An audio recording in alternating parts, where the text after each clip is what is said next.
Hello, it's Ted Bradshaw. This video today is about the link between anxiety and feeling exhausted. This can be quite confusing for people sometimes because it can be a bit misleading.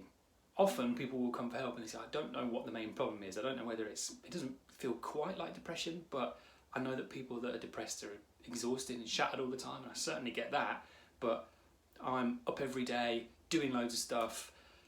It doesn't feel quite right. That doesn't feel like the right term for me. And sometimes what's going on is you're anxious, and the feeling of exhaustion is as a result of that anxiety.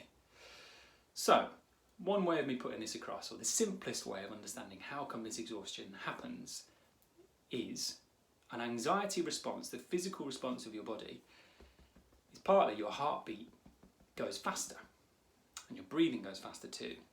Your body is just working a little bit harder. It's got its foot on the accelerator just a little bit. So if you're anxious for an hour or a morning or a full day, by the end of that period of time, you've used more energy than you would have if you weren't anxious. You're just more wiped out.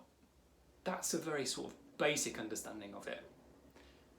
But if we add on top of that, what happens if that carries on over more than a day, a week or a month? Ultimately, the next thing that starts to happen is it affects your sleep. So one of the ways in which that happens is if you're very anxious, odds are you're quite busy and you're doing a lot of stuff or trying to distract yourself from your worries, and that works throughout the day, but the moment you try and go to sleep, there they are. They pop back in either just as you're trying to go to sleep, or they kind of come out in your dreams and they wake you up. But the final thing about why you get particularly exhausted is while you're feeling drained and wiped out by what's going on, by the time it comes to a little bit of space in your diary, you're so exhausted that you can't do anything good for yourself. You've got no energy left for it. Usually the things that help you get your energy back cost you a little bit of energy to start with. So seeing a friend or going and doing some exercise, I'm only going to do those things if I've got a little bit of energy to begin with.